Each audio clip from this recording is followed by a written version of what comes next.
सत श्री अकाल दोस्तों। अक्टूबर का महीना ख़त्म हो गया और नवंबर का महीना स्टार्ट हो चुका है। और जिस तरह हमने देखा कि अक्टूबर का महीना क्रिप्टो मार्केट के लिए हमेशा से, आप उसका डाटा निकाल के देखो, हमेशा से क्रिप्टो मार्केट के लिए पॉजिटिव रहता है और उसमें अच्छी खासी रिटर्न मिलती है, लोगों को अच्छी खासी रैली दिखने को मिल जाती है। लेकिन जिस तरह ये अक्टूबर ख़त्म हुआ तो लोगों की तो उम्मीद ही टूट गई। और जैसे अक्टूबर का महीना स्टार्ट हुआ था तो आप थोड़ा सा डाटा निकाल के चेक कर लो। पहले एक या दो दिन जैसे मोमेंटम पकड़ा क्रिप्टो मार्केट में क्रिप्टो कॉइन की, तो लोगों को लगा कि यहाँ से एक बुल मार्केट की शुरुआत हो गई, यहाँ से बुल मार्केट शुरू हो गई। तो लोगों ने, काफ़ी सारे लोगों ने वहाँ पे बाइंग करी। काफ़ी सारे लोग जो फ्यूचर में ट्रेड करते हैं वहाँ पे लोगों ने अपने ट्रेड लगा दिए, लॉन्ग के ट्रेड लगाए थे वहाँ पे।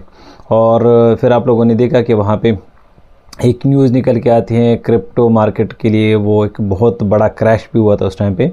न्यूज़ ये थी कि यूएस का और चाइना का जो ट्रेड वॉर है, टैरिफ का, उसमें एक न्यूज़ आती है और उसी न्यूज़ को लेके क्रिप्टो मार्केट बहुत बुरी तरह क्रैश हो गई थी। इतनी क्रैश हो गई कि वो महीना पूरा ही उस रिकवरी में लगा, लेकिन मार्केट रिकवर नहीं हुई।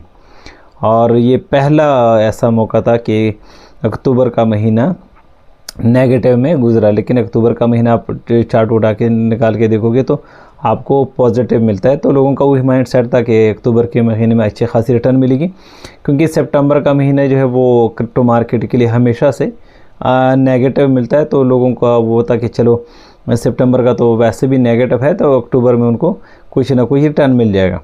तो वहाँ पे आप सब लोगों ने देखा कि ये अक्टूबर का महीना भी नेगेटिव में गुजरा।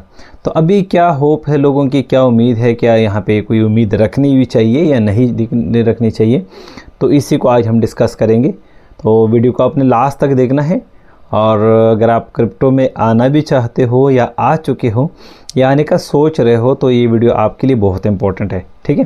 तो वीडियो को आपने लास्ट तक देखना है, वीडियो को लाइक करना है, शेयर भी करना है और चैनल को भी सब्सक्राइब करना है। तो यहाँ पे एक इम्पॉर्टेंट जो चीज़ है ये समझने की कि कोई भी महीना क्रिप्टो मार्केट के लिए इम्पोर्टेंट नहीं होता। इम्पोर्टेंट क्या होती है? इम्पोर्टेंट तो उनके लिए होती है जो मार्केट में जो सेंटिमेंट चलते हैं, जो न्यूज़ चलती है। अब क्रिप्टो मार्केट वैसी नहीं रही जो जिस तरह पहले इसकी हाल्विंग होती थी और एक बुल मार्केट। अभी क्रिप्टो मार्केट चलती है टोटली उस पे चलती है, न्यूज़ पे चलती है।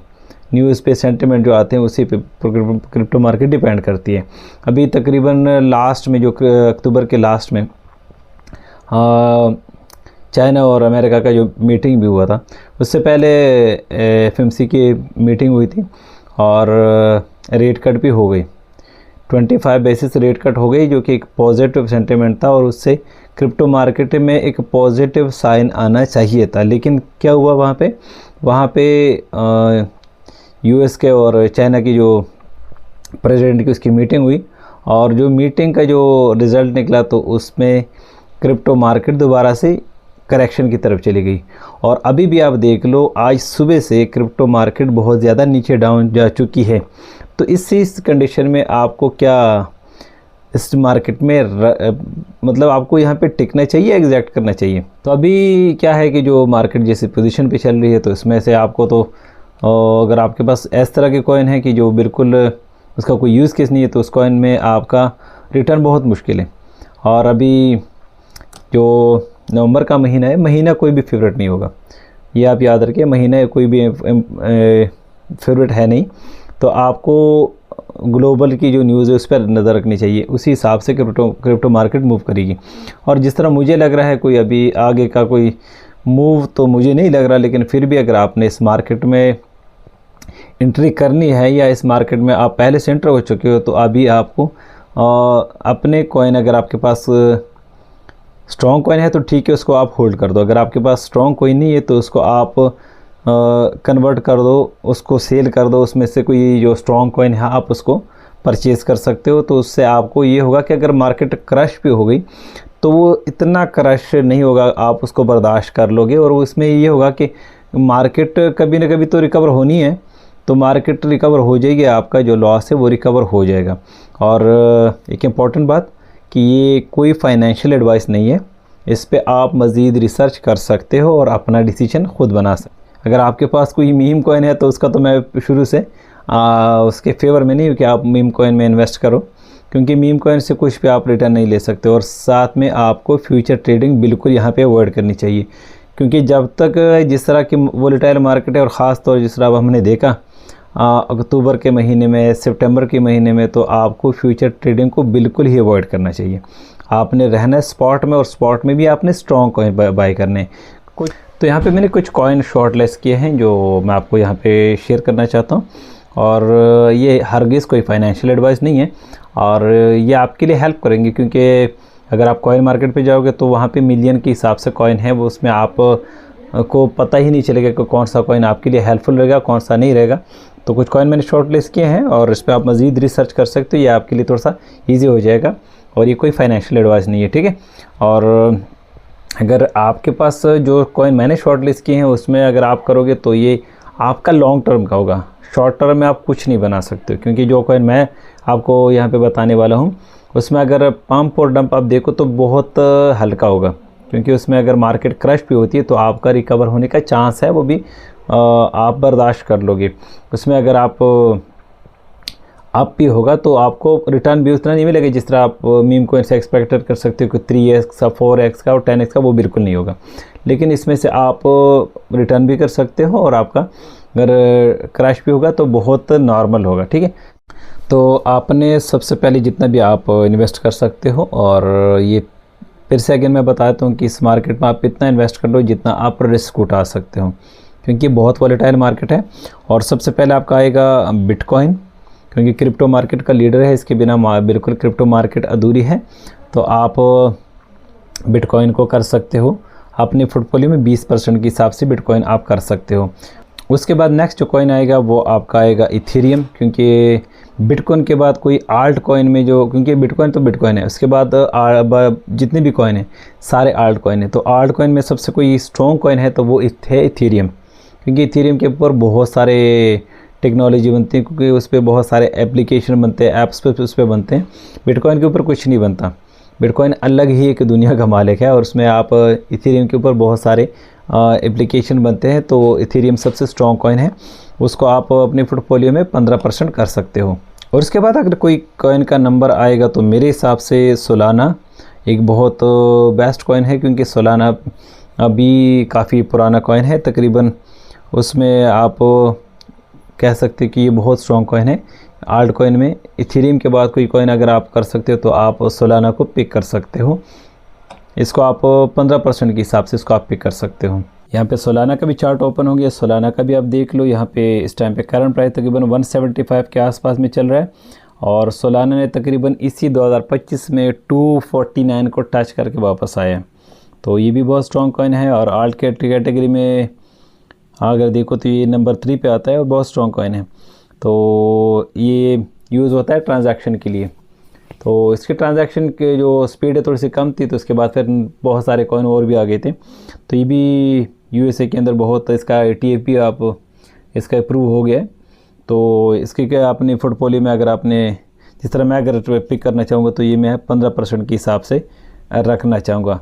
तो स्टार्ट में जो हमने अपने पोर्टफोलियो में 3 कॉइन शामिल कर लिए, 20 और 15 मतलब 20% का बिटकॉइन करेंगे, तो 15% का इथेरियम और 15% का हम सोलाना पिक करेंगे, तो 50% हमारा पोर्टफोलियो यहाँ पे कवर हो जाता है।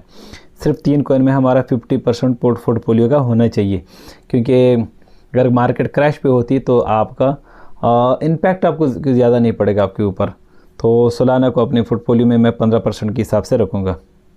और इसके बाद नेक्स्ट जो कॉइन होगा वो होगा मेरा फेवरेट कॉइन है XRP यानी रिपल। ये 2012 से मार्केट में मौजूद है, और इसका यूज़ केस अगर आप देखो तो यूज़ केस का है बॉट ट्रांजैक्शन, क्योंकि अगर आप इंटरनेशनल ट्रांजैक्शन बैंक के थ्रू करना चाहते हो तो उसमें आपका बहुत सारा टाइम लगता है, उसमें बहुत सारी आपकी ट्रांजैक्शन फ़ीस कटती है।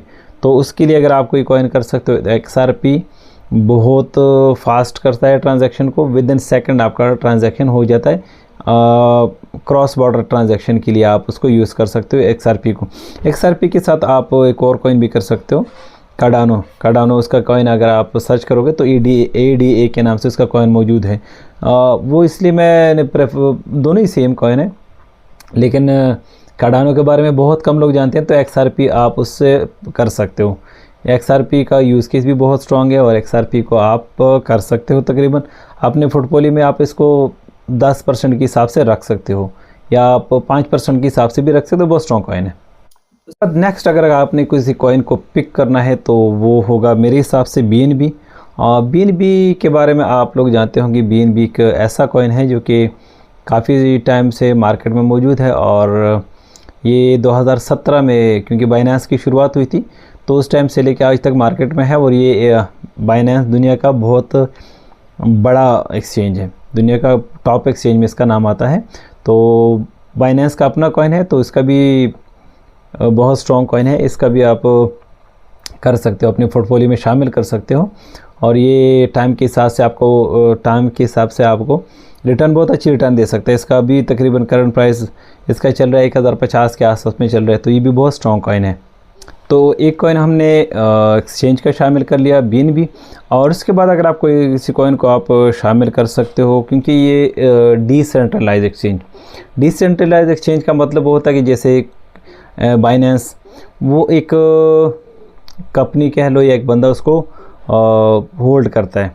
आपका जितना भी क्रिप्टो एसेट है वो बाइनेंस के ऊपर होता है, तो उसमें आप थोड़ा सा मन में आपको डाउट तो रहता है कि एक्सचेंज के पास है तो एक्सचेंज कुछ भी कर सकता है, लेकिन फिर भी छोड़ो, बाइनेंस बहुत बड़ा एक्सचेंज है तो ऐसा कोई होगा नहीं, लेकिन फिर भी मन में होता है। तो आपका जितना भी एसेट होता है वो एक एक्सचेंज के ऊपर पड़ा रहता है।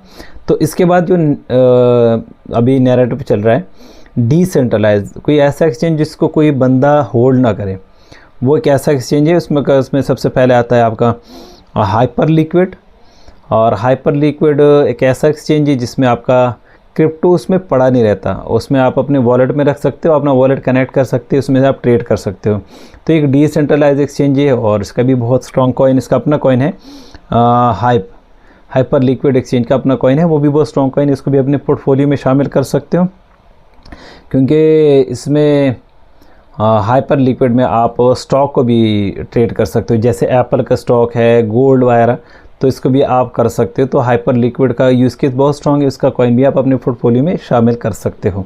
और इसी में फिर एक और एक्सचेंज अभी रिसेंटली लॉन्च हो जाता है, उसका नाम है एस्टर के बारे में काफ़ी सारे न्यूज़ भी आई थी लास्ट टाइम पे। उसका जो कॉइन जैसे ही लॉन्च हुआ तो बहुत ज़्यादा पंप हुआ था उसका कॉइन, और उसकी वजह ये थी कि जो बाइनेंस का जो फाउंडर है CEO CZ, उसने इसके बारे में कुछ ट्वीट किए थे एस्टर के बारे में। तो एस्टर को बाइनेंस भी थोड़ा सा उसको बैक पे सपोर्ट करता है, तो वो भी डिसेंट्रलाइज एक्सचेंज है, उसमें भी आप आपका क्रिप्टो अपने पास रख सकते हो, उसमें आप क्रिप्टो ट्रेड कर सकते हो।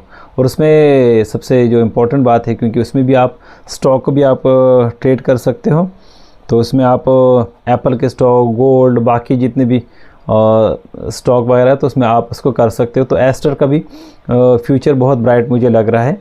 तो एस्टर को भी अपने पोर्टफोलियो में आप अगर शामिल करना चाहते हो तो आप अपने पोर्टफोलियो में 5% के हिसाब से उसको आप ऐड कर सकते हो। यहाँ पे मैंने एस्टर का चार्ट ओपन कर लिया, हाइपर लिक्विड का इसलिए ओपन नहीं करा कि हाइपर लिक्विड और एस्टर का यूज़ केस तकरीबन सेम है, कोई ज़्यादा डिफरेंस नहीं है, ये दोनों ही डिसेंट्रलाइज एक्सचेंज के कॉइन है। और आप एस्टर को यहाँ पे उठा के देख लो, तो एस्टर का जैसे ही लॉन्च हुआ था तो यहाँ पे आप कैंडल चार्ट पे नज़र देख लो, तो ये बहुत ज़्यादा पंप हुआ था। उसके बाद जब मार्केट की थोड़ी सी मार्केट क्रैश हो गया तो ये भी नीचे आ गया, और इस टाइम पे तकरीबन $1 के आसपास में चल रहा है। तो यहाँ पे एक अपॉर्चुनिटी बन सकती है थोड़ी सी आप परचेजिंग की, और इसका मुझे लग रहा है, जो कि आप अपना रिसर्च कर सकते हो, मुझे लग रहा है कि इसका भी फ्यूचर ब्राइट है, क्योंकि डिसेंट्रलाइज एक्सचेंज का कॉइन है। तो और इसके बाद अगर आपने किसी कॉइन को पिक करना है तो उसमें सबसे टॉप पे आता है जो कि AI का, जो आपको पता है कि इस टाइम पे पूरी दुनिया में AI चल रहा है। तो AI के नैरेटिव पे काफ़ी सारे कॉइन बने हैं, उसमें अगर आप सर्च भी करोगे तो आपको बहुत सारे कॉइन मिलेंगे, लेकिन सबसे टॉप पे जो कॉइन आता है उसका नाम है बिटेंसर। उसका कॉइन आपको मार्केट में मिलेगा बाइनेंस के ऊपर, काफ़ी जो बड़े बड़े एक्सचेंज उस पर लिस्ट है, उसका कॉइन होगा टाओ।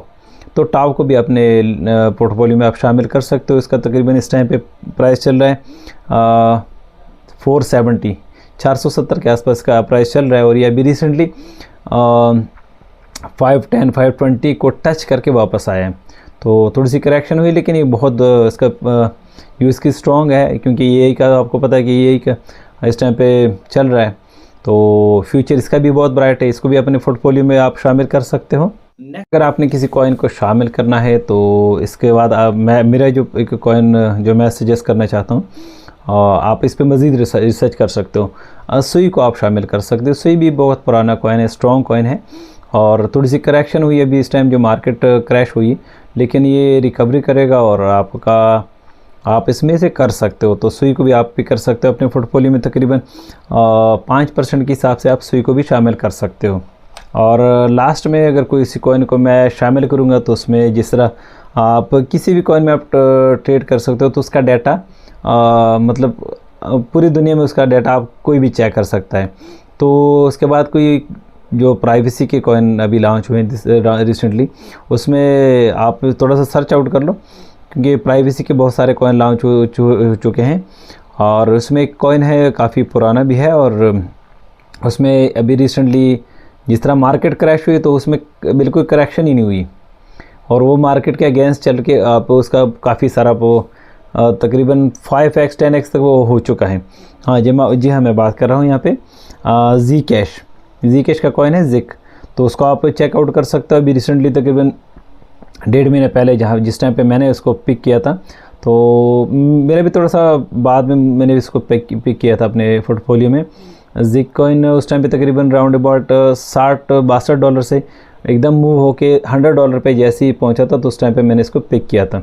अभी भी तकरीबन उसका जिक को आप चेकआउट कर सकते हो। इस टाइम पे जिक इस टाइम पे तकरीबन 380 के आसपास में चल रहा है, और इसका भी फ्यूचर ब्राइट है, क्योंकि आपको पता है कि प्राइवेसी कॉइन है, तो इस पर आप जितना भी वो ट्रेड करोगे तो प्राइवेसी की हद तक वो बहुत सेफ़ रहता है। तो इसका भी फ्यूचर ब्राइट है, इसमें भी आप कर सकते हो। और ये तकरीबन जो 10 कॉइन मैंने आपको यहाँ पे बता दिए, तो इस पर आप मज़ीद रिसर्च कर सकते हो। जो कॉइन यहाँ पे मैंने शॉर्ट लिस्ट किए थे, ये 10 कॉइन, इस पर आप मज़ीद रिसर्च कर सकते हो, और अपनी इस रिसर्च के बाद आप इसमें से स्किप भी कर सकते हो। किसी और कॉइन को भी आप इसमें अपने पोर्टफोलियो में शामिल कर सकते हो। जो मुझे स्ट्रॉन्ग लगे वो ये 10 कॉइन बहुत स्ट्रॉन्ग है, क्योंकि इसमें अगर आप उठा के देखो तो अगर उसमें पंप और डंप देखो तो बहुत कम होगा। अगर डंप भी आएगा तो उसको रिकवर के चांसेस है, क्योंकि आप फ्यूचर में इसकी रिकवरी के चांसेस है। उसका आपका जो पोर्टफोलियो होगा नेगेटिव में नहीं रहेगा। और जितने भी मैंने कॉइन शॉर्ट लिस्ट की, ये लॉन्ग टर्म के लिए, इसमें कोई शॉर्ट टर्म का कोई चांस नहीं है। अगर आपको कि यहाँ पे महीने में 10 दिन में 20 दिन में कुछ बनेगा, तो बिल्कुल नहीं बनेगा। ये लॉन्ग टर्म के लिए आपका वेल्थ बना सकती है। तो लॉन्ग टर्म का अगर आप सोच रहे हो तो ये 10 कॉइन जो मैंने शॉर्ट लिस्ट की है, आप इसमें मज़ीद रिसर्च करके आप इसको पिक कर सकते हो। और आई होप आपको वीडियो पसंद आई होगी। अगर वीडियो पसंद आई है तो वीडियो को लाइक करो, शेयर करो, और चैनल को भी सब्सक्राइब कर लो। और मिलते हैं नेक्स्ट वीडियो में। अपना बहुत सारा ध्यान रखो।